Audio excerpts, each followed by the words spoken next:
विघ्नहर्त्या गणेशाचं आगमन झालेलं आहे. आपणा सर्वांना गणेशोत्सवाच्या हार्दिक शुभेच्छा. केसरी गणेशोत्सवामध्ये आपणा सर्वांचं मनपूर्वक स्वागत. या गणेशोत्सवानिमित्त आयोजित केलेल्या एका कार्यक्रमात आज आपण एका अतिशय वेगळ्या आणि थरारक अनुभवाबद्दल जाणून घेणार आहोत. स्वच्छंद ॲडव्हेंचर फाउंडेशन या संस्थेच्या टीमने हिमाचल प्रदेशमधील स्पिती व्हॅलीतील खामेंगर भागात तब्बल 6,160 मीटर उंचीच्या अनामिक शिखरावर पहिल्यांदा चढाई केली. या शिखराला अजूनही नाव देण्यात आलेलं नाही आहे. एक इतिहास रचला या टीमने. 16 जुलै 2021ला सकाळी 8:48 अनिकेत कुलकर्णी, तृप्ती जोशी, संवेद मठपती, ओमहर्ष जपे या सगळ्यांनी मिळून ही यशस्वी चढाई केली आणि इतिहास रचला. मी आपणा सर्वांचं अभिनंदन करते आणि मनपूर्वक या कार्यक्रमामध्ये आपणा सगळ्यांचं स्वागत करते. या टीमची ज्यांनी आखणी केली आणि या टीमची ज्यांना आपण सेनापती असं म्हणू ते अनिकेत कुलकर्णी आपल्यासोबत आहेत. अनिकेत, स्वागत तुमचं या कार्यक्रमामध्ये. अनिकेत हे इन्व्हेस्टमेंट कन्सल्टंट आहेत व्यवसायाने आणि पॅरलली माउंटेनिअरिंग किंवा गिर्यारोहण ही त्यांची पॅशन आहे असं आपल्याला म्हणता येईल. अनिकेत, मला सगळ्यात पहिल्यांदा हा प्रश्न विचारावासा वाटतो तुम्हाला की या कोरोनाच्या काळामध्ये की जिथे कोणी बाहेर जात नाहीये, पर्यटन पूर्ण बंद आहे, तर ही तुम्ही मोहीम आखलीच कशी? मुळामध्ये ही कल्पना कशी सुचली किंवा हा विचार कसा आला? ज्यावेळेस आम्ही 2016 मध्ये जेव्हा स्वच्छंदची स्थापना झाली त्यावेळेस असं ठरवलं होतं की दरवर्षी आपण हिमालयात एक एक्सपिडिशन करायचं. 2020 मध्ये कोरोनामुळे काहीच होऊ शकलं नाही आणि 2021 मध्ये आमच्या संस्थेला 5 वर्ष पूर्ण होणार होती. तर त्या निमित्ताने काहीतरी चांगली कामगिरी करावी असं सगळ्यांच्याच मनात होतं. पण हे कोरोनाचं संकट तर होतंच. मग अशा वेळेस काय करणार? मग आम्ही असं ठरवलं की आपण प्लॅन करूयात एक्सपिडिशन आणि मग जर रिस्ट्रिक्शन्स कमी झाले आणि आपल्याला चान्स मिळाला तर आपण डेफिनेटली करू शकतो. ऐन वेळेला प्लॅन करून एक्सपिडिशन करण्यापेक्षा आम्ही म्हटलं आधीच प्लॅनिंग करूयात आणि ते एक्सपिडिशन लकीली 10 जूनच्या आसपास रिस्ट्रिक्शन्स कमी करायला सुरुवात केली गव्हर्नमेंटनी आणि आम्हाला तो चान्स मिळाला एक्सपिडिशन करायचा. नाही, पण एक्सपिडिशन जेव्हा तुम्ही प्लॅनिंग केलं तर ठीक आहे, पण हे शिखर तुम्ही कसं निवडलं? कारण एक तर नावही नाही, फारसं माहिती नाही, तर मुळात हे लोकेशन निवडण्यामागचं कारण काय किंवा त्यामागे काही वेगळं हे होता का विचार? 2004 मध्ये ह्या भागामध्ये एक एक्सपिडिशन झाली होती. माझा मित्र त्याच्यामध्ये सहभागी झाला होता, श्रीपाद सपकाळ नावाचा. आणि त्या एक्सपिडिशनबद्दल आम्ही चर्चा करत होतो आणि 5 वर्ष पूर्ण झाल्याच्या निमित्ताने आम्हाला एक थोडंसं आव्हानात्मक आणि वेगळी कामगिरी करायची होती. तर एक विचार असाही होता की हिमाचल प्रदेशमधला स्पिती हा भाग, तिकडे कोरोनाचं संकट तसं रिलेटिव्हली कमी होतं एकदम. म्हणजे तुम्ही रिसर्च केला होता? हा, रिसर्च केला होता आणि मुळात त्या बेसला पोचणं हे पण कसं असेल, कारण की उत्तराखंडमध्ये कुठेही जायचं म्हटलं तर दिल्लीत जाणं आवश्यक होतं. आणि जेव्हा आम्ही हे प्लॅनिंग करत होतो तेव्हा दिल्लीमध्ये प्रचंड कोरोनाने अक्षरशः हाहाकार थैमानच होता त्यावेळेस. त्यामुळे आम्ही ठरवलं होतं की शक्यतो दिल्ली अवॉइड करायचं. मग आम्ही मुंबई चंदीगड मार्गे मनाली आणि मग तिथनं पुढे स्पिती व्हॅली, असं स्पिती व्हॅली म्हणून आम्ही ठरवलं. आणि स्पिती व्हॅलीमध्ये असे खूप शिखरं आहेत जी आव्हानात्मक आहेत आणि कमी प्रचलित आहेत. आणि ह्या मित्राशी चर्चा करता करता असं लक्षात आलं की 2004 नंतर त्यांच्या मोहिमेनंतर तिथं त्या खांग शिलिंग नावाच्या शिखरावर एकही मोहीम झाली नाही आहे त्या साईडनी. म्हणून आम्ही पहिल्यांदा असा विचार करत होतो की तो खांग शिलिंग आपण क्लाइंब करावं. ते 6,360 मीटर उंचीचं पीक आहे. आणि मग त्या दृष्टीने आम्ही तयारी सुरू केली, त्याचा रिसर्च सुरू केला. मग थोडासा गुगल मॅप्स, आता तर असं टेक्नॉलॉजीचा फायदा होतो त्यामुळे गुगल मॅप्स बघत होतो, कॉन्टूर मॅप्स, तिथला आजूबाजूचा परिसर सगळा स्टडी करत होतो. कारण जेव्हा एखाद्या पीकला आपण जातो तेव्हा नुसतं तो पीकच नव्हे तर त्याच्या आजूबाजूला काय परिसर आहे, तिथे काय बाकीचे माउंटन्स कसे आहेत, तिथलं वेदर कसं आहे, या सगळ्याचाच आपण अभ्यास करतो. तर हे सगळं करत असताना ह्या पीकच्याच साईडच्या व्हॅलीमध्ये आम्हाला जे आत्ता आम्ही पीक सर केलं ते दिसलं आणि मग आम्ही बाकी आमचे बरेच सहकारी आहेत त्यांच्याशी पण बोललो की अरे हे पीक याबद्दल काही इन्फॉर्मेशन नाही आहे आणि 5 वर्ष पूर्ण होण्याच्या निमित्ताने एकदम परफेक्ट असं चॅलेंज होतं हे आमच्यासाठी. सो आम्ही मग ठरवलं की हे पीक करावं. म्हणजे खूप कमी एक्सप्लोअर झालेलं आहे आणि त्यामुळे तुम्ही याची निवड केली, स्पिती व्हॅलीतल्या या शिखराची निवड केली. येस. अगदी. आपल्यासोबत संवेद मठपती आहे. संवेद टेट्रापॅक इंडियन प्रायव्हेट लिमिटेड कंपनीमध्ये काम करतो. संवेद, तुझी ही पहिलीच मोहीम होती, तर काय तुझा अनुभव होता? तू कशी तयारी केली या मोहिमेची? अनुभव खूपच थरारक आणि कस पाहणारा होता ऑब्व्हियसली. आणि मी 2019 साली बेसिक माउंटेनरिंग कोर्स केला होता दार्जिलिंगच्या संस्थेतून. त्याच्यानंतर अशा प्रकारचा हा पहिलाच अनुभव होता तुम्ही म्हणल्याप्रमाणे. तयारी म्हणाल तर आम्ही रेग्युलर फिटनेस सेशन्स करत होतो. आमचा जो रुटीन वर्कआउट प्लॅन होता त्याच्यामध्ये आम्ही आठवड्यातून स्ट्रेंथ ट्रेनिंग, रनिंग आणि वेट घेऊन बिल्डिंग्स वगैरे आम्ही स्टेप रिपिटेशन जे म्हणत होतो आपण, म्हणजे आपल्या बिल्डिंगच्या पायऱ्या चढायच्या आणि खाली उतरायच्या. येस, तर ते करत होतो. आणि ते कोरोनामुळे करावं लागलं का? कारण बाहेर जाता येत नव्हतं म्हणून. अर्थात बाहेर कोरोनामुळे सगळीकडे रिस्ट्रिक्शन्स होते, त्यामुळं बाहेर कुठे काही करण्याचा स्कोप नव्हता. विच इज वाय म्हणजे आम्ही ऑनलाईन सेशन्स घेत होतो, ऑनलाईन प्रत्येकजण भेटत होतो. एरवी जे आम्ही मिळून वर्कआउट करायचो त्याचा फारसा स्कोप नसल्यामुळे आम्हाला हे करावं लागलं आणि त्याच्यामुळं चांगली तयारी झाली होती असं मी म्हणेन. आणि पहिल्या मोहिमेबद्दल बोलताना म्हणाल तर कोर्सचा थोडा अनुभव होता, त्यामुळं मनात धाकधूक होती की आपली ही पहिलीच एक्सपिडिशन आहे, कसं होईल, काय होईल, हे सगळे विचार होते. पण आमची टीम एकदम मस्त होती. आम्ही आमच्यातलं जे आपापसातलं टीम बॉन्डिंग होतं ते खूप छान होतं. त्याच्यामुळे एकमेकाला सपोर्ट करत आम्ही हे यश मिळवलं असं मी म्हणेन. आणि समिट झाल्यानंतर 2 गोष्टी जाणवल्या. पहिली तर की जे काही असतं म्हणजे आपल्याला कधी कधी वाटतं की अरे आता हे होऊ शकणार नाही आहे किंवा गिवअप करायचे जे थॉट्स असतात ते सगळे मानसिक असतात. कारण जेव्हा आम्ही समिटवरती गेलो एका क्षणात we were all happy and normal and we were experiencing that divine feeling. त्यामुळे ते जाणवलं प्रकर्षाने. आणि दुसरं मी म्हणेन की या सगळ्या परिस्थितीतून म्हणजे एक म्हणेन की जर दैव अनुकूल असेल तर प्रतिकूल परिस्थितीही आपण यश मिळवू शकतो, हे मला समजलं. अगदी अगदी. त्यामुळे ते म्हणतात ना की तुमच्या कर्माने, आता ज्योतिष्य वगैरे हा वादग्रस्त भाग आहे, पण तुमच्या कर्माने तुम्ही तुमचे ग्रहसुद्धा फिरवू शकता. पण मला यातला खूप इन्स्पायरिंग मुद्दा तुझ्या बोलण्यातून जो जाणवला की बाहेर जायला वाव नाही कोरोनाच्यामुळे आणि तुम्ही घरी पायऱ्या चढत होतात वेट घेऊन. म्हणजे सगळे एक्सक्युजेस असतात की व्यायाम न करण्याचे किंवा फिटनेससाठीचे. ज्याला करायचं आहे तो कशाही परिस्थितीतून मार्ग काढतो. तृप्ती, तू कशी तयारी केली? तुझ्याकडून पण ऐकायला नक्की आवडेल. स्वच्छंदमध्येच तसंही एक मोहीम ठरल्यानंतरचं एक वर्कआउट शेड्यूल दिलेलं असतं. ते शेड्यूल इंडिव्हिज्युअली तर आम्ही फॉलो करतो.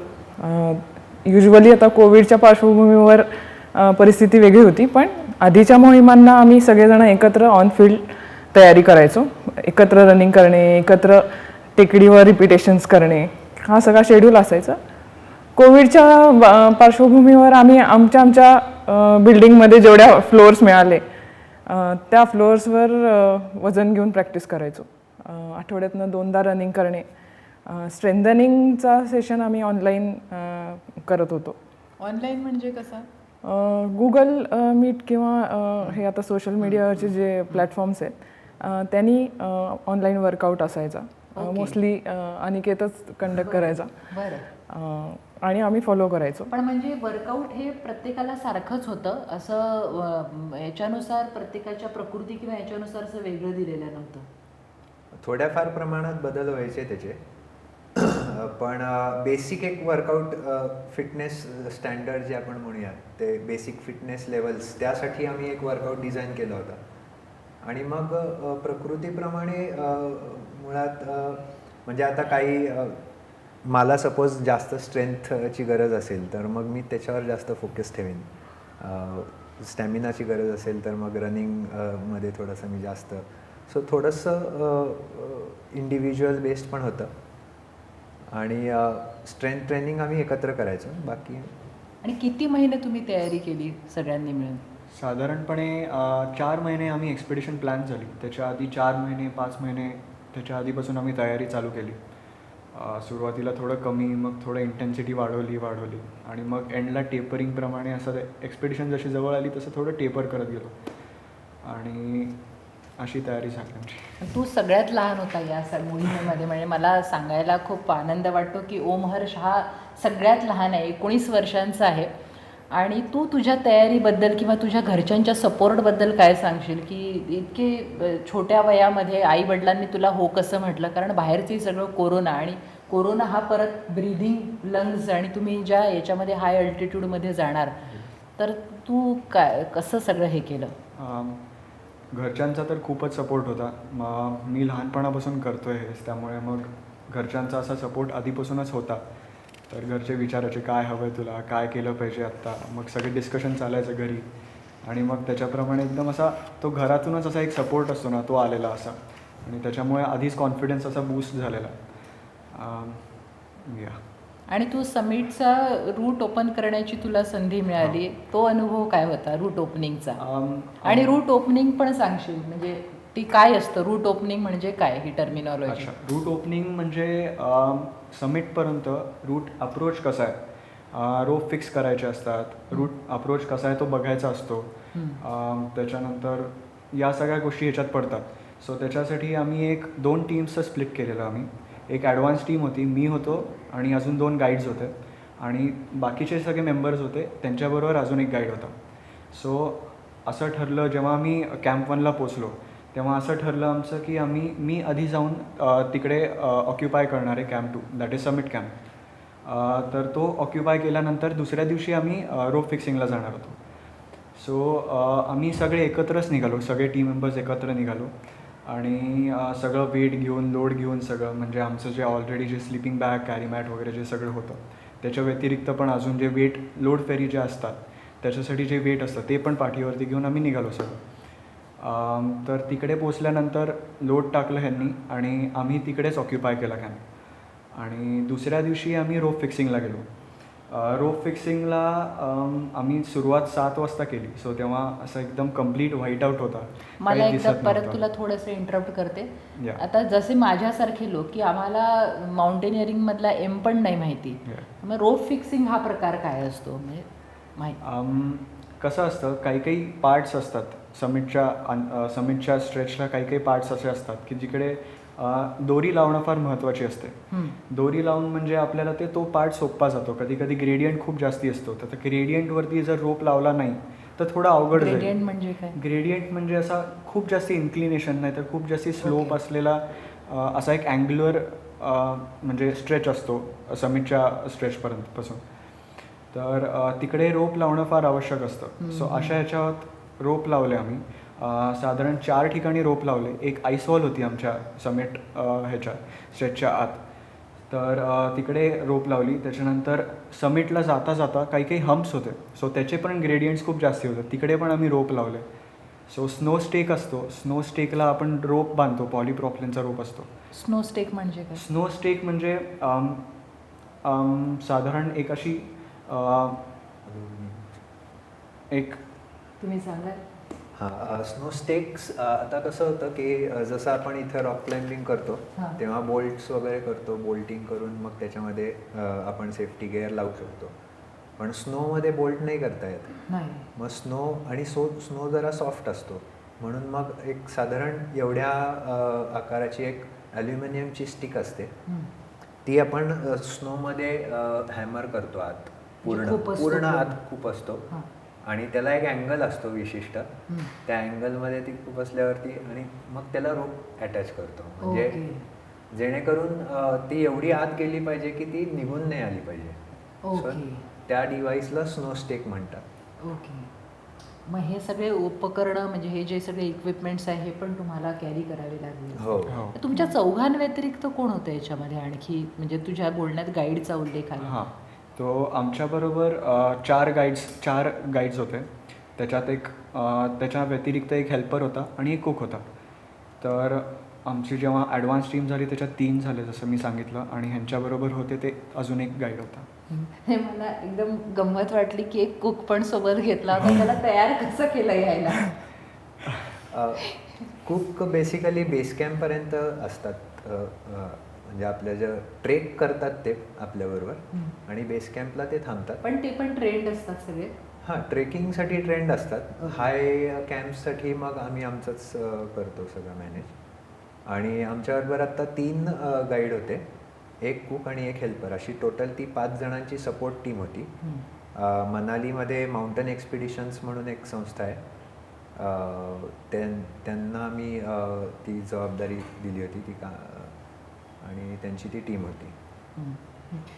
तुम्ही याचे म्हणजे या सगळ्याचे प्रमुख आखणी तुम्ही केली, ॲज अ आपण म्हणू की एक तुमच्या मोहिमेचा नेता म्हणून तुमच्यावर कोणत्या आणखी जबाबदाऱ्या होत्या?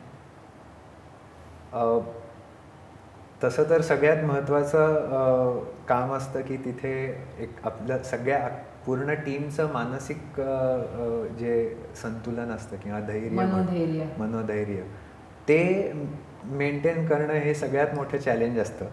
आणि ह्या एक्सपिडिशनमध्ये काही अजून चॅलेंजेस होते की नॉर्मली कसं होतं की रूट माहिती असतो, त्यातले डिफिकल्टीज माहिती असतात आणि मग सगळेजणं मेंटली प्रिपेअर्ड असतात ते फेस करायला.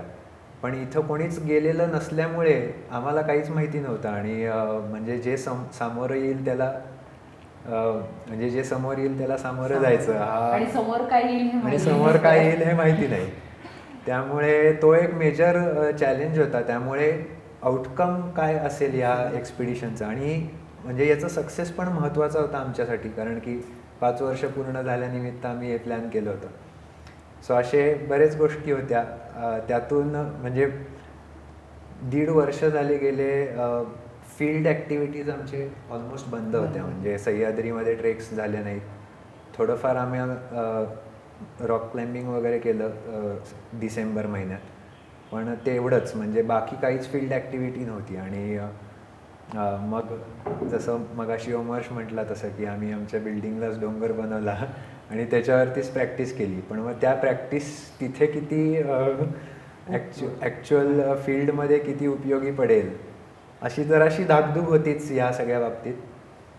आणि शेवटी एक वेगळं दडपण असतं की पूर्ण एक्सपिडिशन व्यवस्थित सुखरूपपणे पार पाडणं आणि सगळेजण सेफली परत येणं, हे पण एक वेगळं रिस्पॉन्सिबिलिटी म्हणून, म्हणजे नेता म्हणून तुमच्यावर निश्चितपणे असते. मला तुमच्या चौघांपैकी कोणीही उत्तर दिलं तर चालेल. 6160 मीटर उंचीला तुम्ही चढलात आणि तिथपर्यंत पोहोचलात, आणि हे निश्चितच काही साधंसुद्धा म्हणजे खायची गोष्ट नाही आहे. पण अशा याच्यामध्ये असा कुठला क्षण आला का की खरंच त्यावेळेला असं वाटलं की आपण एक तर सोडून निघून जावं, किंवा काय कुठून दुर्बुद्धी सुचली आणि याला आलो आपण इथे, किंवा आता एक फोनही आता शेवटचं बोलता येणार नाही, असं कोणी म्हणजे असं आला का? प्रत्येकाने वेगळं उत्तर दिलं तरी चालेल. तृप्ती काय सांग? मी घेईन ही अपॉर्च्युनिटी सांगायला. मी स्वतः बेसिक माउंटेनिंग कोर्स केला आहे 2 वर्षापूर्वी, मनालीतनंच केला.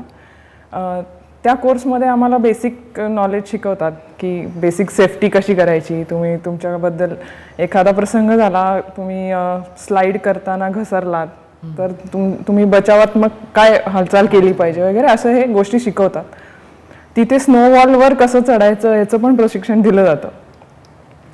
परंतु प्रशिक्षण घेणं आणि ऑन फील्ड तुम्ही तो अनुभव घेणं या 2 वेगळ्या गोष्टी आहेत. आणि या मोहिमेमध्ये माझ्या आधी 2 मोहिमा झाल्या आहेत. त्यापैकी या मोहिमेमध्ये मी पहिल्यांदा आईस वॉल फेस केली. आम्ही जेव्हा समिट कॅम्प सोडला तेव्हा रात्रीचे 2:30 वाजले होते आणि साधारण 15-20 मिनिटांनीच ती आईस वॉल होती चढायला. अंधारामध्ये एवढी आयडिया आली नाही की ती किती असेल. किती वाजले होते? 2:45 वाजले असतील पहाटेचे. आणि हेड टॉर्चच्या प्रकाशामध्ये फार लांबवरचं तुम्हाला दिसू शकत नाही, अगदी थोडाच टप्पा कव्हर होतो.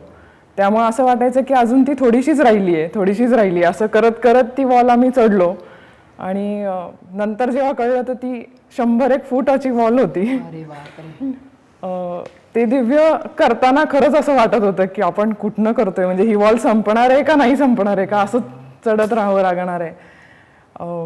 त्यामुळे तेव्हा एकदा वाटला तो क्षण. दुसरा क्षण असा होता की जेव्हा समिट कॅम्पच्या जवळ एक ट्रॅव्हर्स होता. ट्रॅव्हर्स म्हणजे काय? ट्रॅव्हर्स म्हणजे एक तुम्ही म्हणू की एक चढ असतो एक प्रकारचा, आणि त्याला तुम्हाला आडवं जावं लागतं. तुम्हाला स्ट्रेट चढता येत नाही, तर तुम्हाला आडवं जावं लागतं. आणि आडवं जाण्यामध्ये प्रॉब्लेम असा होतो की तुम्हाला एक साईड जी असते व्हॅलीची ती पूर्ण एक्सपोज होते, तुम्हाला खालपर्यंत दिसू शकतं. त्या चढाला वळसा घालून जावं वळसा घालून आडवं आडवं तुम्हाला ते क्रॉस करावी लागते. आणि तिथं 2 प्रॉब्लेम्स असे होते की रोप फिक्स करायला जागा नव्हती. त्यामुळे आम्ही चौघं रोपअप होतो, म्हणजे आम्हाला चौघांना अटॅच करणारा एक रोप असतो आणि एक थोडं डिस्टन्स ठेवलेलं असतं की एखादा घसरला तर दुसऱ्याने त्याला मदत करायची आणि अडकवायचं. म्हणजे चौघही दोराने स्वतःला तुम्ही एक बांधून घेतलं होतं, म्हणजे चौघही एका रेषेमध्ये. बरोबर. इनफॅक्ट सपोर्ट टीम पण आमच्या त्याच रूम मध्ये होती. बरं, म्हणजे गेले तर सगळेच. अख्खी टीम जाऊ शकते. तर त्या ट्रॅव्हर्सच्या वेळी पूर्ण उजाडलं होतं, त्यामुळे लख्ख दिसत होतं की खाली किती डिस्टन्सला, साधारण 3,000 फूट खाली आम्हाला दिसत होतं दरी ती.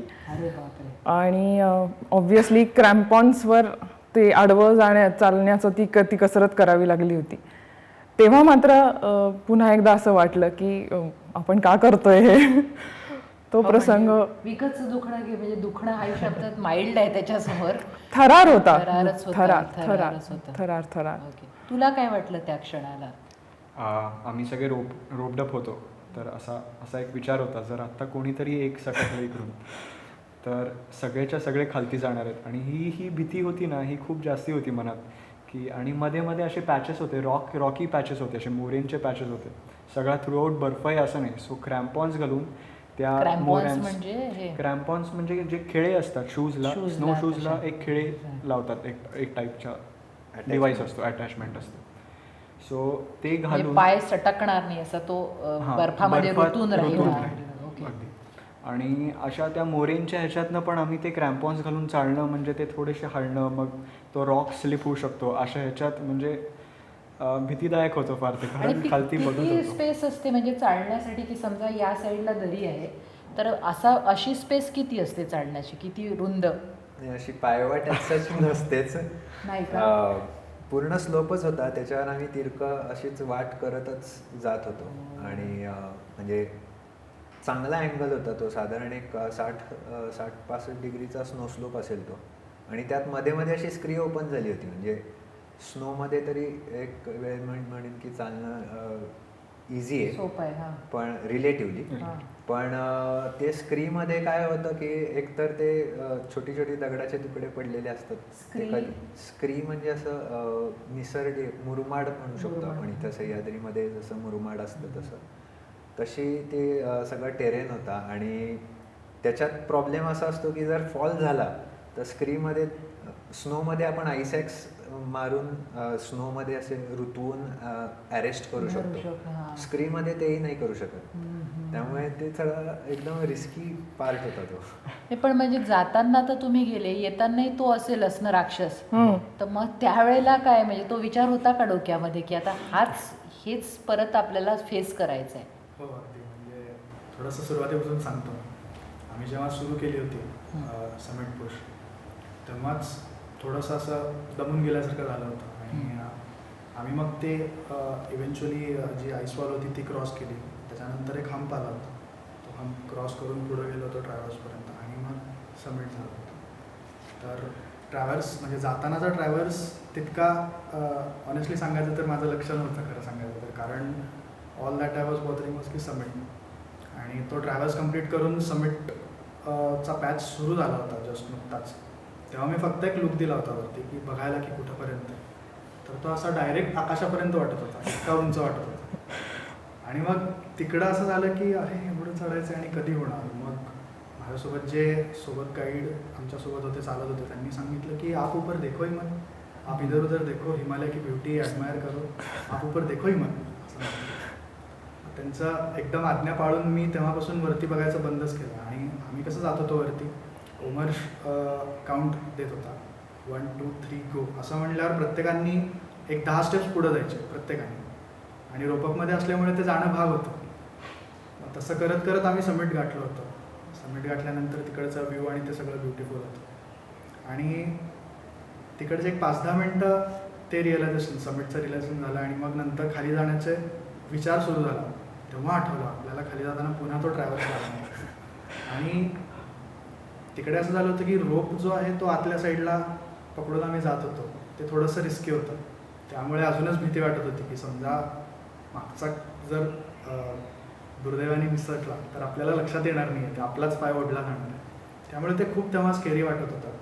बट आमच्यासोबत आपण म्हणूया की God was always there and everything turn out to be good.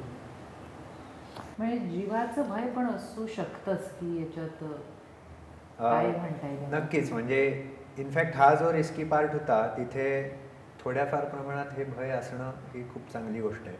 कारण जेव्हा भय असतं तेव्हा आपण अवेअर असतो, आणि अवेअर असतो तेव्हा आपण चांगली काळजी घेऊ शकतो स्वतःची, आणि त्या सिच्युएशन टॅकल करू शकतो. जर एखाद्या संकटाचा अवेअरनेसच नसेल तर ॲक्सिडेंट्स होऊ शकतात. त्यामुळे ते थोड्याफार प्रमाणात ते भय असणं पण चांगलं आहे असं मी म्हणेन नक्कीच. आणि फक्त ते कसं ओव्हरकम करायचं हा म्हणजे तिथे तो प्रश्न मी विचारणारच होते की याची कल्पना तुम्ही जेव्हा ही मोहिमेची आखणी करता तेव्हा तुम्हाला असतेच की बाबा असं जीवाला धोका किंवा काही मिसहॅप होऊ शकतो. तर ह्या भयावर म्हणजे त्या ठिकाणच्या तेव्हाच्या आणि ही भयावर मात कशी केली बेसिकली. सो त्यावेळेस असं जेव्हा जी स्केरी सिच्युएशन समोर आली त्यावेळेस मी सगळ्यांना हेच म्हटलं की इतके दिवस आपण कष्ट घेतले, सह्याद्रीत पण आपण रॉक क्लाइम्बिंग करतो, एक्सपोजरची सवय आहे आपल्याला.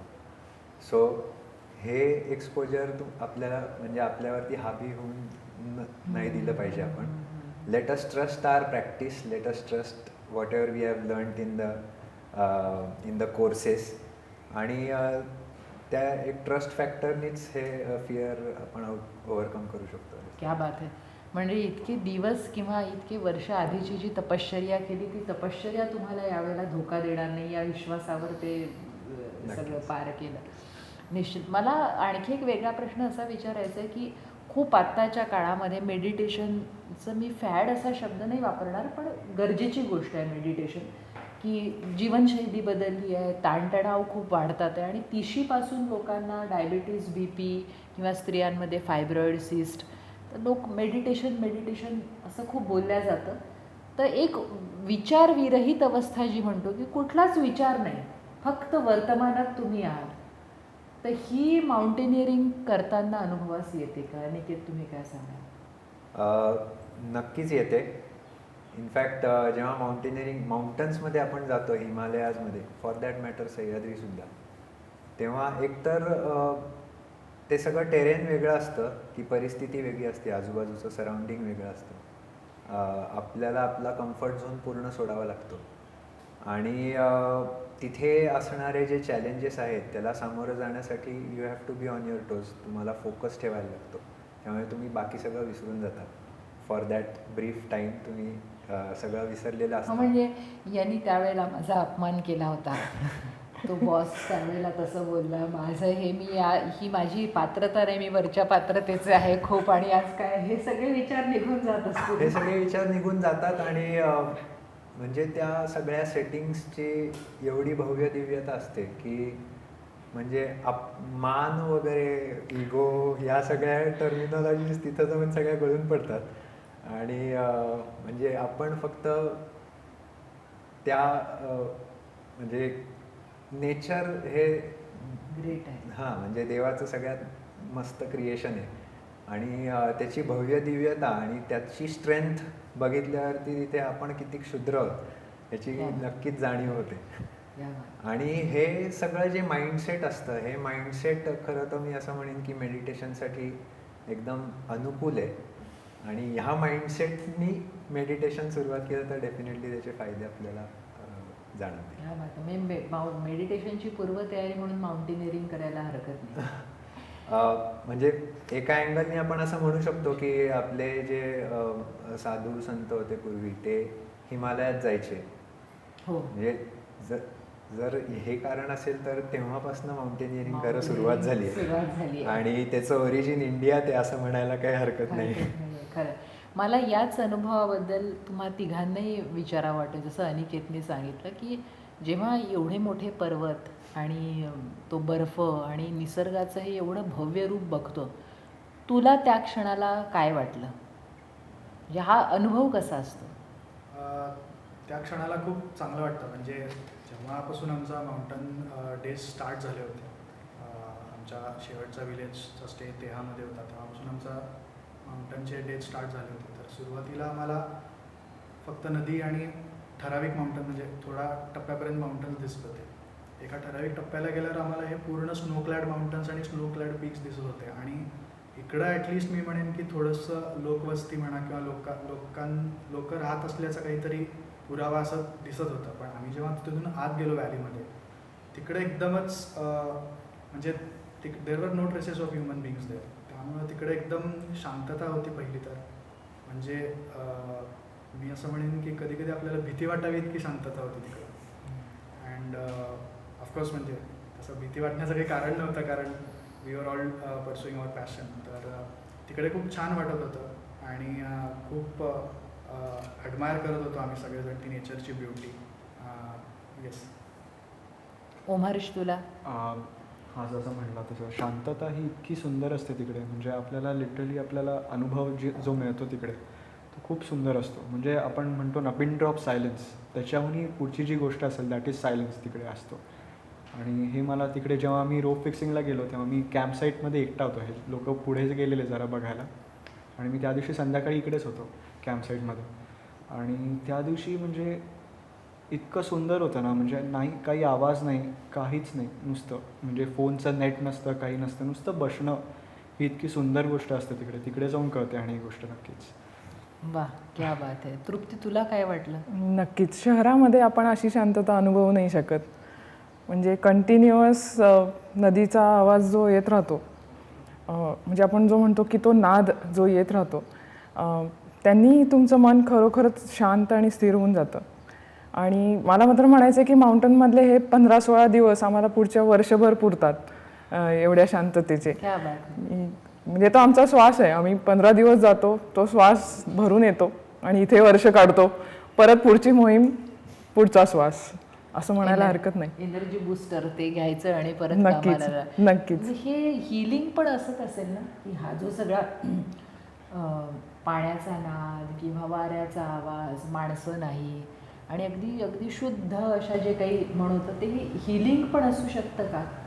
अगदीच, नक्कीच. म्हणजे जसं ही म्हटली तृप्ती, तसं अक्षरशः तिकडनं आल्यावर रिसेट झाल्यासारखं होतं. इकडे आल्यावरती लगेच दुसऱ्या दिवशी काम करायचं म्हटल्यावर ते अवघड जातं. कारण माउंटनमध्येच असतो थोडक्यात आपण म्हणायचं झालं तर. आणि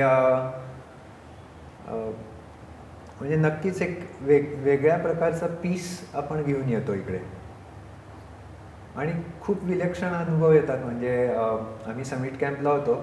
संध्याकाळी म्हणजे समिट अटेम्प्टला आम्हाला 2:30 वाजता निघायचं होतं, त्यामुळे आम्ही जेवलो 6 वाजताच संध्याकाळी. आणि जेवण झाल्यावरती जस्ट समिट कॅम्पच्या जस्ट बाहेर आलो तेव्हा साधारण 7-7:30 वाजले होते आणि पूर्ण खाली व्हॅलीमध्ये पूर्ण काळोख होता आणि जे समिट्स होते वरचे त्याच्यावरती सोनेरी किरण पडली होती सनसेटची, फक्त तेवढेच चमकत होते. तो इतका सुंदर नजारा होता. म्हणजे मी सगळ्यांना बाहेर बोलवलं, अरे थांबा जरा, झोपू नका, या लवकर बाहेर, बघा हे काय ते. खूप मस्त होतं. म्हणजे असे खूप अनुभव येतात तिथे. क्या बात आहे. मला आता हे बोलताना एक नवीन प्रश्न सुचला की सकाळ इतकी सुंदर असते की जसं सूर्याचे किरण पडले होते आणि बर्फ चमकत असेल. या सगळ्या प्रवासातली रात्र कशी होती तुमची? कोणी पण सांगू शकता. तू सांगते तृप्ती? रात्र म्हणजे पिन ड्रॉप सायलेन्स काय असतो हे आपण रात्री अनुभवू शकतो. आणि दुसरं बघायला गेलं तर स्टार्स, तिथे आकाश इतकं निरभ्र असतं की तुम्ही शहरात हा अनुभव नाही घेऊ शकत. म्हणजे इतके सुंदर स्टार्स दिसतात की माणूस ते बघितल्याशिवाय झोपू नाही शकत, इतके सुंदर दिसतात. बाहेर आम्ही एक दोनदा गेलो होतो, तेव्हा आम्हाला मिल्की वे पण दिसत होतं आणि त्याचे ब्युटिफुल काही पिक्चर्स पण क्लिक केले होते. तर ते दॅट वॉज समथिंग की मी फर्स्ट टाइम बघितलं होतं, कारण इथं आपल्याला लाईट पोल्युशन असल्यामुळे तितकं क्लिअर दिसता येत नाही, पण तिकडे ते खूप क्लिअर दिसत होतं. अँड दॅट वॉज म्हणजे silence along with that view was awesome. क्या बात आहे, क्या बात. तृप्ती, एक महिला सहभागी म्हणून तुझा काय अनुभव होता आणि आता काय वाटतं, किती काय रेशो काय आहे, स्त्रिया किती येतात आहे आणि पुरुषांचा आहे अशा प्रकारच्या एक्सपिडिशनमध्ये? माझ्या मते सध्या महिला या फील्डमध्ये खूप येतात. आपण असं बघतो काही उदाहरणं की काही संस्था पुण्यामध्ये आहेत ज्याच्यामध्ये फक्त महिला टीमसुद्धा आहेत माउंटेनिअरिंग करणाऱ्या, आणि मिक्स ग्रुपमध्ये सुद्धा महिलांचा सहभाग वाढतो. एक महिला म्हणून मला नाही वाटत की काही वेगळी चॅलेंजेस येतात, म्हणजे अपार्ट फ्रॉम जी जनरल चॅलेंजेस आहेत की आपण समजू की कोऑर्डिनेशन म्हणा किंवा काय म्हणता येईल सपोर्ट म्हणा, तर एक महिला म्हणून ह्याच्यामध्ये काही बॅरियर्स येत नाहीत. इनफॅक्ट आमच्या ग्रुपमध्ये असं झालं की आम्ही 4 जण ट्रेकिंग एकत्र करतो, वर्कआउट एकत्र करतो, मोहिमेची सगळी तयारी 5-6 महिने एकत्र चालू असते. त्यामुळे आमच्यामधलं बॉन्डिंग तसं आधीपासूनच बनत जातं. मोहिमेमध्ये एक लेडी म्हणून मला फायदाच जास्त होतो, जास्त पॅम्परिंग मिळतं, केअर जास्त घेतली जाते. स्त्री दाक्षिण्य दाखवतात. पण म्हणजे आपण म्हणू कष्टाच्या दृष्टीने किंवा एखादं काम कॉन्ट्रीब्यूट करण्याच्या दृष्टीने महिलांना असं काही बॅरियर्स येतात असं मला वाटत नाही. असं काही वाटत त्या तितक्याच सहभागी होऊ शकतात जितके जेंट्स होऊ शकतात. अगदी. समिट अटेम्प्टची काय आव्हानं होती, त्याबद्दल काय सांगशील? मी म्हणलं तसं समिटपर्यंत जाण्याची वेगळी आव्हानं होती की आम्हाला बऱ्याच ठिकाणी आम्हाला स्नो ब्रिज क्रॉस करावे लागले. म्हणजे तिथे नदीमध्ये नॅचरलीच ब्रिज तयार होतात स्नो डिपॉझिट होऊन. हे स्नो ब्रिज वेट घेऊ शकतायत का नाही हा खरा अंदाजच असतो, तुम्हाला ते अंदाजानेच क्रॉस करावं लागतं. काही ठिकाणी हे स्नो ब्रिज नसतात, तेव्हा तुम्हाला दगडांवरनं जंप करून पलीकडे जावं लागतं. हे समिटपर्यंतचे असे बरेच चॅलेंजेस होते किंवा स्नो जास्त होता, म्हणजे आमच्या गुडघ्यापर्यंत पाय आत जायचे चालताना. मग छोटा रस्ता असला तरी इतकी दमछाक व्हायची की 5-10 मिनिटातच दम लागायला सुरुवात व्हायची. आणि बोल्डर्स मी म्हणू तसे की 6000 मीटरच्या वरती तुम्हाला दम जास्त लागायला लागतो. त्याच्यामध्ये जर चढ असेल तर अजूनच तुम्हाला चॅलेंजेस वाढतात. त्या समिट कॅम्पपर्यंतचे ते हे चॅलेंजेस बघितले. आणि स्नो वॉल म्हणा किंवा मी तो ट्रॅव्हर्स म्हणला, ह्याचे चॅलेंजेस खूप जास्त होते. इनफॅक्ट ब्रिदिंगचे जे काही इश्यूज येतात, म्हणजे तुम्ही जर आधीपासनं तुमच्या श्वासावर कंट्रोल करण्याची काही टेक्निक्स किंवा सराव केला असेल तर तुम्हाला 6000 मीटरच्या वर चालताना म्हणा त्याचा फायदा होतो. तर तशी तयारी आम्ही आधीपासूनच केली होती, त्यामुळे ते एक चॅलेंज काही वाटलं नाही. ते आम्ही म्हणजे सरावानी ते ओव्हरकम करता आलं. तसं समिट झाल्यानंतर परत येतानाचा जो रूट होता, तो जो चढ आम्ही चढून गेलो होतो कष्टाने, तो येताना आम्ही स्लाईड करत आलो. त्यामुळं तो एक अनुभव छान होता. म्हणजे येतानाचे तसे आमचं समिट झाल्यानंतर थोडं उजाडलं पण होतं, सनराईज झाल्यामुळं सूर्यकिरण आली होती, टेम्परेचर वाढत होतं, स्नो मेल्ट होत होता. त्यामुळं आम्हाला घाई करावी लागली खाली उतरायला, कारण जितका तो स्नो मेल्ट होतो तितके तुमचे पाय जास्त धसतात, त्यामुळे अजून दमछाक होते. त्यामुळं ते खाली येतानाचा हे आम्हाला जास्त स्पीडनी करावं लागलं. बाकी चॅलेंजेस हेच वाटले. आता तृप्तीने जसं म्हटलं की 6000च्या वर जर मीटर चढायचं असेल तर श्वासाचं गणित खूप महत्त्वाचं आहे. मग याच्यात काही प्राणायाम वगैरे हे तुम्ही करता का किंवा त्याचा फायदा होतो का? जस्ट आउट ऑफ क्युरिओसिटी मी विचारते. हो, म्हणजे आम्ही प्रत्येक आमच्या वर्कआउटच्या आधी आणि नंतर असं दोन्ही वेळेस प्राणायाम करायचो. मुख्य म्हणजे, आणि हे आधीपासून करायला लागतं, कारण की तिथं गेल्यावरती हां आता आपण प्राणायाम सुरू करू, तर बॉडीला त्या गोष्टीची सवय पण असायला पाहिजे. आणि एक रिकव्हरी ब्रीदिंग आपण ज्याला म्हणू शकतो, की आम्ही आता चालतोय, 15 मिनटं चालल्यानंतर दम लागला, थांबलो, मग ब्रीदिंग केलं, अनुलोम विलोम केलं, लवकर रिकव्हरी झाली. सो अशा पण खूप त्याचा फायदा होतो. खरं तर हा सगळा ऑल्टिट्यूडचा खेळ हा सगळा प्राणवायूवरतीच डिपेंड करतो, आणि त्यामुळे जितकं उत्तम प्राणायाम तुमचं असेल तितकं तुमचा परफॉर्मन्स तिथं नक्कीच चांगला होईल. पण ही सगळी तयारी जी आहे ही साधारण याला किती महिने आणि किती काळ आधीपासून, आणि एखादा मला हाही प्रश्न विचारायचा आहे की एखाद्या माणसाने कधी काही माउंटेनिअरिंग केलेलं नाही आहे आणि तो 5-1 महिन्यांची तयारी करून अशाला डिरेक्टली येऊ शकतो का, की त्याला आधी काही पूर्व वेगळी एक्सपिडिशन्स करायला पाहिजे? तसं एक 5-6 महिन्याची एक ॲव्हरेज फिटनेस ज्याचा असेल त्याला 5-6 महिन्याची स्पेसिफिक फिटनेसची तयारी करावी लागेल, साधारण एक एक्सपिडिशन करायची झाली तर. पण हे झालं शारीरिक तयारी. त्यासाठी टेक्निकल नॉलेज पण पाहिजे. म्हणजे तिथे अनेक छोटे छोटे गोष्टी असतात. स्ट्रीम असतो, स्ट्रीमच्या बाजूला जे दगड असतात ते तुषार पडून ओले झालेले असतात. ओव्हरनाईट टेम्परेचर एकदम फ्रॉस्ट होतं आणि ते तुषार जे असतात, तो जो ओलावा असतो त्या दगडांवरचा तो फ्रीज होतो.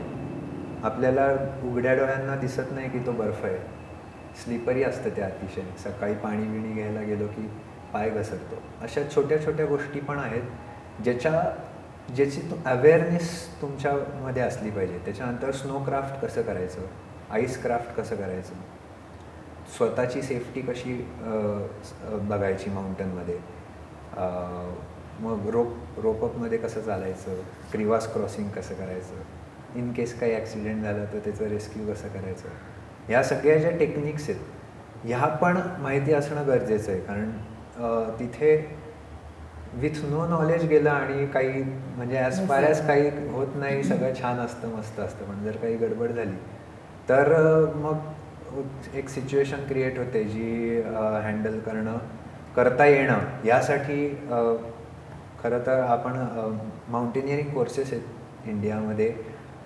जवाहर इन्स्टिट्यूट ऑफ माउंटेनिअरिंग म्हणून काश्मीरमध्ये आहे. त्याच्यानंतर हिमाचल प्रदेशमध्ये अटल बिहारी वाजपेयी इन्स्टिट्यूट आहे. निम आहे, नेहरू इन्स्टिट्यूट ऑफ माउंटेनिअरिंग उत्तर काशीमध्ये. दार्जिलिंगमध्ये HMI आहे, हिमालयन माउंटेनिअरिंग इन्स्टिट्यूट. आणि national institute of mountaineering and adventure sports अशी अरुणाचल प्रदेशमध्ये आत्ताच काही वर्षांपूर्वी सुरू झालेली आहे. सो ह्या इंडियन आर्मीच्या अंडर आहेत. याचे जे प्रिन्सिपल असतात ते सगळे आर्मी पर्सनल असतात आणि त्यामुळे त्यांची शिस्त असते तिथं त्या कोर्सेसला. आणि खरं तर आपण म्हणूयात की इंडियन आर्मी ही इंडियामधली माउंटेनिअरिंगचे पायोनियर्स आहेत.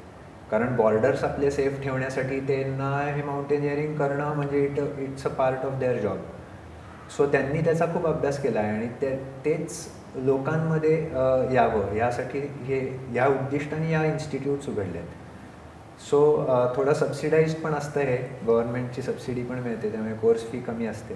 सो ज्याला एक्सपिडिशन्स करायच्या आहेत त्यांनी हे कोर्सेस करायला पाहिजेत. बेसिक माउंटेनिअरिंग कोर्स, मग त्याच्यातलेच ॲडव्हान्स टेक्निक्स शिकण्यासाठी ॲडव्हान्स माउंटेनिअरिंग कोर्स, मग अजून सर्च अँड रेस्क्यू कोर्सेस असतात की ॲव्हलांच आली तर मग त्या व्यक्तीचा सर्च कसा करायचा, त्याच्यामध्ये कोणी अडकलं तर. असे अनेक म्हणजे सर्च अँड रेस्क्यू कोर्समध्ये सगळे rescue techniques, rock rescue, snow rescue, ice rescue, crevasse rescue असे अनेक त्याच्यात भाग आहेत. तर असे सगळे कोर्सेस केलेले असतील तर आपण तिथले चॅलेंजेस पेलण्यासाठी जास्त सक्षम असू. आणि आपण म्हणजे climbing a mountain, reaching the summit is secondary, coming back is mandatory असं आपण म्हणूयात. Coming back safely is mandatory. तर ते सेफ्टी ॲस्पेक्टच्या दृष्टीने पण हे खूप महत्त्वाचं आहे. बरोबर. प्रश्न आहेत अजून, पण मला आपण सगळं त्या शिखर चढण्याबद्दल बोलतो आहे. 6160 मीटर आणि किती फुटांमध्ये किती होईल हे साधारण? 20,200 फूट. अरे बापरे, 20,200 फुटाचं शिखर तुम्ही जेव्हा यशस्वीपणे चढलात, मला असं वाटतं प्रत्येकाच्या भावना काही प्रमाणात सारख्याही असतील आणि काही वेगळ्याही असतील. मी संवेदपासून सुरुवात करते. ज्या क्षणी तिथे पोहोचलात त्या क्षणाला काय विचार होता? म्हणजे थोडंसं मागं जाऊन सांगेन मी की जेव्हा आम्ही कॅम्प टू कॅम्प जात होतो, जसं आम्ही प्रोग्रेस करत होतो, प्रत्येक कॅम्पपर्यंत जाताना म्हणजे एक असं वाटायचं की हां, आपण एक आपल्या ड्रीमच्या we are getting one step जवळ जातोय. आपण त्याच्या एक स्टेप जवळ जातो आणि प्रत्येक ह्याच्यावरच चांगलं वाटायचं. म्हणजे कमान हे कॅप्चर झालं, आता पुढे हे कॅप्चर झालं पुढे, असं जेव्हा वरती गेलो तेव्हा मग मला एक ॲक्च्युली थ्रूआउट द जर्नी म्हणेन एक कोट खूप आठवत होतं मला की keep chasing your dreams do come true. हे सचिन तेंडुलकरचं कोट होतं त्याच्या रिटायरमेंट स्पीचमधलं. ते मला प्रत्येक वेळेस आठवत होतं आणि समिटला गेल्यावर मी थोडासा म्हणजे खुशी काय असं म्हणतो त्या टाईप्स जरा झालं होतं. मला फक्त एवढं एकच कोट आठवत होतं आणि आय वॉज हॅपी की I was on the top. आणि मला बाजूचं जे हिमालयाची भव्य दिव्यता होती याच्या अगोदर जी फक्त फोटोजमधून किंवा कुणाच्या तरी अनुभवातून ऐकली होती ती मला पाहायला मिळाली, त्याचा मला खूप आनंद होता. आणि शिवाय मग एका असं ग्लिम्प्समध्ये सगळे आठवले, म्हणजे घरचे, म्हणजे घरी माझा 1.5 वर्षाचा मुलगा आहे त्याच्यापासून ते आजी आजोबांपर्यंत सगळेच आठवले आणि सगळ्यांचा सपोर्ट आठवला. आणि सर्वात महत्त्वाचा टीमचा सपोर्ट पण होता. त्यामुळे प्रत्येकाला थोडंसं भावनिक झालं होतं म्हणजे मी. आणि सगळ्यात महत्त्वाचं होतं की पूर्ण टीम आम्ही विथ फुल टीम आम्ही सबमिट केलं होतं. That was very important. म्हणजे आमच्यासाठी खूप छान वाटलं ते. त्यामुळे असं एक मस्त अनुभव होता. ओमहर्ष? टीम सपोर्ट हा खूप सुंदर होता अख्ख्या एक्सपिडिशनभर. आणि सगळ्या टीमचं समिट होणं ही फार मोठी गोष्ट होती आणि अजूनही सगळ्या ह्याच्यात आहे ही खूप मोठी गोष्ट. तिकडे पोचल्यावर आम्ही इतके भावूक झालेलो की म्हणजे हा जसा झाला तसा आम्ही म्हणजे आम्हाला कंट्रोलच झाला नाही कोणालाच. तर ह्याला सगळ्यांनी मिठी मारली आणि आम्ही सगळे एकत्रच असे भावूक झालो. आणि त्याच्यानंतर जे काय होतं ते सगळं आम्ही बघितलं दृश्य, म्हणजे ते अविस्मरणीय होतं, खूप सुंदर होतं. ते कधीच विसरू शकत नाही, काहीच म्हणजे राहूच शकत नाही त्यासमोर काही असं. एवढं आपण जे काही ठरवलं होतं, स्वप्न बघितलं होतं आणि त्याच्यासाठी एवढे जे परिश्रम आपण नियोजन करून इंटेलिजंट एफर्ट्स घेतले ते जेव्हा पूर्ण होतं, तुला त्या क्षणाला काय वाटलं तृप्ती? मला तर खरं माझी 6 महिन्याची प्रॅक्टिस आठवली की आपण एक दिवस पण न चुकता इतकी प्रॅक्टिस केली आहे. असं वाटायचं की म्हणजे तो क्षण कसा असेल असा मी विचार करत होते. म्हणजे ती वॉल चढताना पण, त्या टेकड्या चढताना पण. इनफॅक्ट शेवटचा समिटचा जो पुश होता, त्याला पुश याच्यासाठी म्हणतात की तोपर्यंत आपली एनर्जी गेलेली असते. आणि म्हणजे माझा स्वतःचा अनुभव आहे की माझी पण तिथे संपली होती एनर्जी. त्याच्या पुढे फक्त आणि फक्त मानसिक बळावर जे काय केलं आहे ते मानसिक बळावर केलं आहे. पण ते शिखर जे आहे ना ते तुम्हाला खुणावतं की तो जो आनंद आहे ना तो तुम्ही शब्दात वर्णन नाही करू शकत. आणि बेसिकली एकट्याचा नाही, आपली अख्खी टीम त्या शिखरावर पोचणं ह्याच्या इतका आनंद. कारण आमच्या आधीच्या मोहिमेमध्ये एखादा तरी असा सहकारी होता की ज्याला समिट गाठता नाही आलं. त्यामुळे आम्हाला यावेळेचा जो आनंद होता तो आम्ही म्हणजे कम्पेअरच नाही करू शकत की आम्ही अख्ख्या टीमनी ते शिखराला गवसणी घातली. हेच इतकं काय म्हणू त्याला, अत्यंत आनंददायी होतं. ॲज अ टीम लीडर म्हणून त्यावेळेला तुम्हाला काय वाटलं? याच्यात थोड्या 2-3 गोष्टी आहेत. एक तर सगळे टीम मेंबर्स तिथं पोचले, समिट झालं फुल टीमचं, ही खूप मोठी गोष्ट होती. त्यातून हे शिखर असं होतं जे ह्याच्या आधी कोणी तिथं पोचलं नव्हतं, कोणी अटेम्प्ट पण केला नव्हता. म्हणजे त्यामुळे एक वेगळा आनंद होता हा की आपण we are the first ones to reach here. तर ते एक आठवत होतं. आणि एवढे दिवस घेतलेले सगळे कष्ट, सगळे प्रयत्न आणि ते आता सफल होत आहेत, ते असे त्याच्यात चीज झालं. ह्या भावनेने खरंच डोळे भरून आले होते. आणि एक तिथला समिटवरचा एक अनुभव मला असं सांगायचा आहे या निमित्ताने की जेव्हा चारही बाजूला 360 डिग्री जेव्हा व्ह्यू आम्ही घेत होतो तेव्हा आम्हाला फक्त समिट्सच दिसत होते, बाकी काही दिसत नव्हतं. सो हे थोडंसं आपण रिलेट करू शकतो. म्हणजे मागे मी असं एका I don't remember the book पण वाचत होतो की आपल्या आयुष्यात जे काही आपल्याला प्रॉब्लेम्स असतात, जे काही अडथळे येतात ते सगळे सहन करत त्याच्यावर मात करत आपण पुढे पुढे जात राहिलं की एक स्टेज अशी येते जिथनं आपल्याला फक्त शिखरच दिसतात. क्या बात आहे. सो ते मला तिथं सारखं आठवत होतं की अरे this is what it means. So खूप मस्त वाटलं ते एकदम.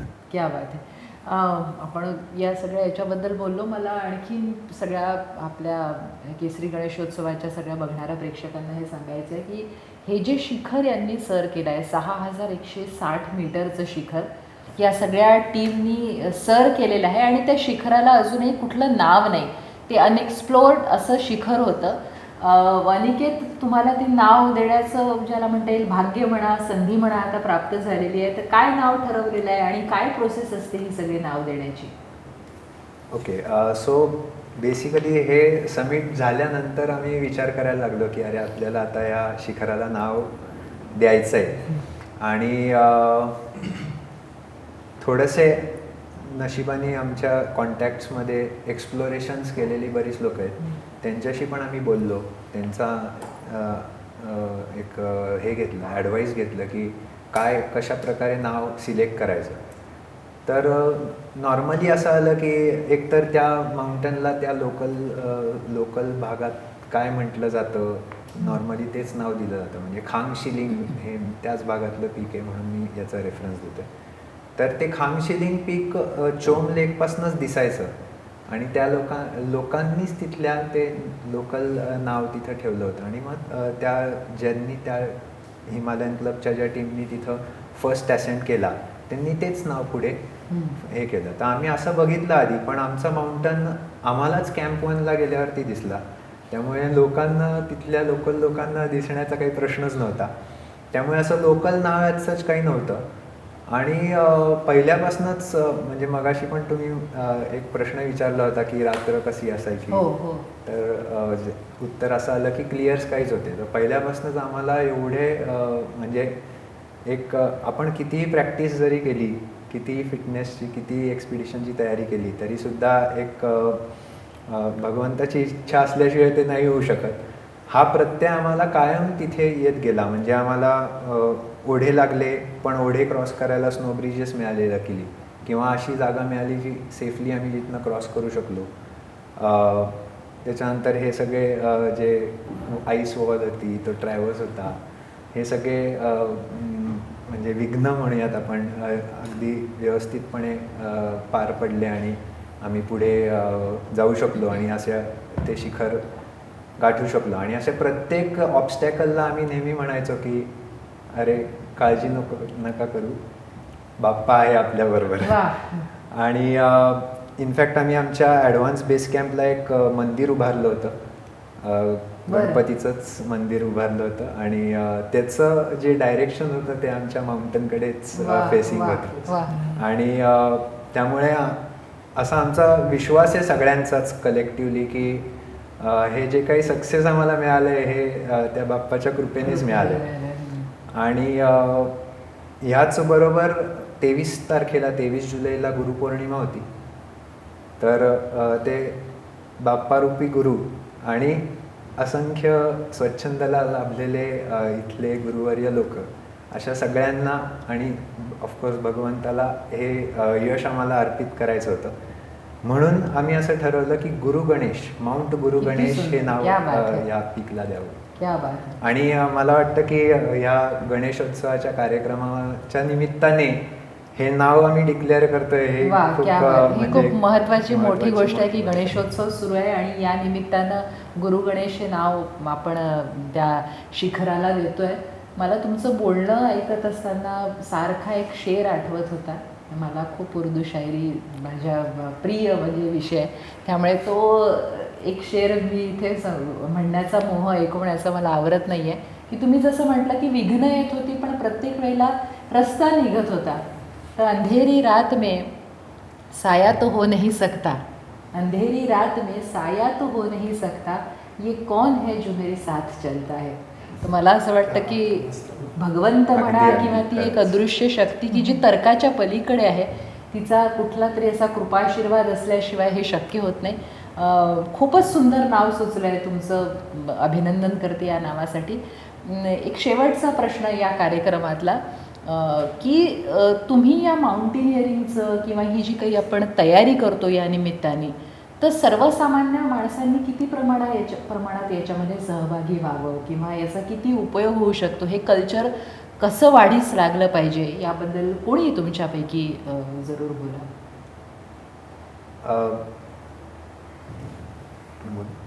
हो चालेल. खरं तर आम्ही सगळेच सर्वसामान्यच आहोत आणि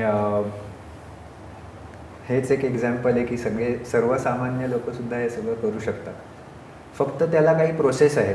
म्हणजे जसं पहिले आपण नेट्स क्रिकेट शिकायला जातो आणि मग क्रिकेट खेळायला लागल्यावरती लोकल टुर्नामेंट्स असतात, मग सिटी, मग स्टेट्स, मग रणजी ट्रॉफी लेवल, मग इंटरनॅशनल लेवल.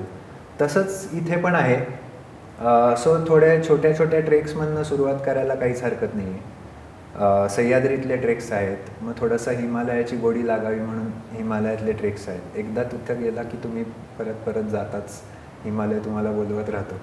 तिथली ब्युटी ते सगळं म्हणजे अनिर्वचनीयच आहे. खूप सुंदर आहे. सो ते मग ज्यांना पुढे जाऊन सिरियस माउंटेनिअरिंग करायचं आहे, रॉक क्लाइम्बिंग करायचं आहे, त्यांनी ह्याच्यातलं प्रशिक्षण मग अशी मी म्हटलं तसं कोर्सेस केले तर सगळ्यांना याच्यात पार्टिसिपेट करता येतं. आणि स्वच्छंद ॲडव्हेंचर फाउंडेशन याची स्थापना 2016मध्ये ह्याच विचाराने झाली की ज्यांना सिरियस माउंटेनिअरिंग करायचं आहे, ज्यांना माउंटेनिअरिंगचा अनुभव घ्यायचा आहे, एक्सपिडिशन्समध्ये भाग घ्यायचा आहे, त्यांना तशी संधी मिळावी. आणि हा जो प्रोसेस मी सांगितला, ह्या पूर्ण प्रोसेस म्हणजे स्वच्छंद ह्या सगळ्यामध्ये पार्टिसिपेट करतं. सह्याद्रीतले ट्रेक्स करतं, हिमालयातले ट्रेक्स करतं, रॉक क्लाइम्बिंग एक्सपिडिशन्स ऑर्गनाईज करतं, हिमालयातले एक्सपिडिशन्स ऑर्गनाईज करतं. थोडंसं मध्ये इंटरप्ट करून सांगते, स्वच्छंदाबद्दल सुद्धा म्हणजे स्वच्छंद ॲडव्हेंचर फाउंडेशन याच्याबद्दल सुद्धा एक थोडक्यात ऐकायला नक्की आवडेल.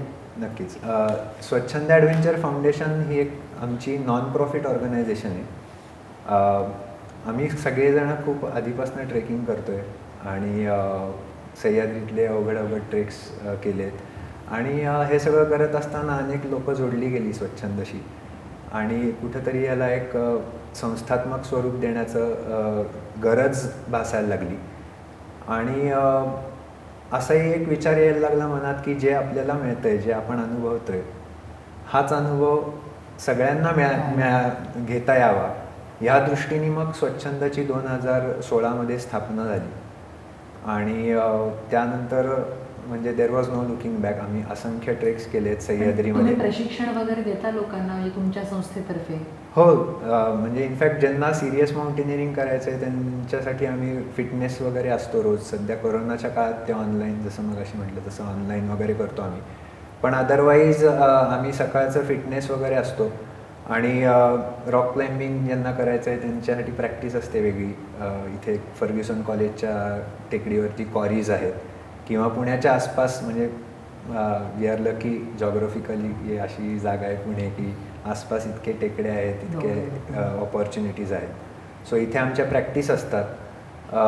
ज्यांना हिमालयात जायचं आहे मग त्यांच्यासाठी इथे मग कोर्स करायचा असेल एखाद्याला, तर जसं उमर्श 2016मध्ये आमच्या पहिल्या हिमालयन ट्रेकला आला होता आणि तिथेच हे लक्षात आलं की याच्यामध्ये एक चांगला माउंटेनियर आहे. आणि मग त्याच्यातनंच तो पुढे डेव्हलप होत गेला. मग त्यांनी कोर्स केला. मग कोर्सला नुसतंच गेलं तर सकाळी 5 ते रात्री 10चं शेड्यूल असतं ते 1 महिन्याचं. एकदम खडतर जर्नी असते ती. मग त्याच्यासाठी पण तयारी करायला लागते. फिजिकल फिटनेस म्हणा किंवा टेक्निकल ज्या गोष्टी आपल्याला थोड्याफार जर आधी माहिती असल्या तर चांगलं तिथं आपण परफॉर्म करू शकतो. आणि बाकी 1 महिनाभर माउंटन्समध्ये out of our comfort zone कसे राहायचं, ह्या सगळ्याबद्दलचं नो हाऊ हे सगळं आम्ही आधीच त्यांच्याकडनं करून घेतो सो दॅट त्यांना तिथं जाऊन आरामात कोर्स करता येईल आणि मग पुढे त्यांना त्यांच्या परस्यू करता येतील जे त्यांचे पॅशन आहे. Passion आहे. सो असं हे सगळी जर्नी मध्ये स्वच्छंद त्यांच्याबरोबर असतं. आणि आता यानंतरची तुमची कुठली मोहीम आहे पुढची? सो आता एक चांगली टीम गिर्यारोहकांची चांगली टीम तयार होती सो नक्कीच याच्या पुढे पण आव्हानात्मक आम्ही मोहिमा करू. जसं आता आम्ही 6,000 मीटर ची ही मोहीम होती. 2017मध्ये आम्ही 6,400 मीटरची मोहीम केली होती ऑलरेडी स्पॅंगनॅकरी म्हणून, पण ते जरा थोडंसं रिलेटिव्हली इझी होती. 2019मधली आमची एक नंदागुंटीची मोहीम होती, ती चांगली चॅलेंजिंग मोहीम होती. तेव्हा आम्हाला वेदर पण खूप खराब लागलं, त्यामुळे ती मोहीम सोडावी लागली. सो आता प्रोग्रेसिव्हली विचार केला तर 6,500 7,000 मीटरपर्यंतच्या मोहिमा आता आम्ही प्लॅन करतो इथनं पुढे. क्या बात आहे. तुम्हाला सगळ्यांना पुढच्या सगळ्या मोहिमांसाठी खूप खूप शुभेच्छा. स्वच्छंदला खूप शुभेच्छा की एक खरंच उत्तम काम करते आहे. आणि या कार्यक्रमातून मला असं वाटतं की माउंटेनिअरिंग नाही पण निदान रोजच्या फिटनेस संदर्भामध्ये जरी कोणाला प्रेरणा मिळाली की मी रोज 1 तास पायऱ्या चढेन किंवा मी 1 तास पायी चालेन, ब्रिस्क वॉक करेन, तरीसुद्धा ती खूप मोठी उपलब्धी राहील. कारण कोरोनाच्या पार्श्वभूमीवर आणि यापुढे जर असंच हे व्हायरसचं आक्रमण होत राहिलं तर फिटनेस, इम्युनिटी या गोष्टींची खूप गरज आहे. आणि अशी जर कोणाला प्रेरणा मिळाली तर ते या कार्यक्रमाचं सार्थ ठरेल. तुम्हा चौघांचे मी मनापासून आभार मानते. आणि पुढच्या शिखर पादाक्रांत केलं असं मी आत्ता व्हिज्युअलाइज करते आणि त्यावेळेला आपण परत एक नवीन कार्यक्रम करूया. धन्यवाद. Thank you so much. थँक्यू.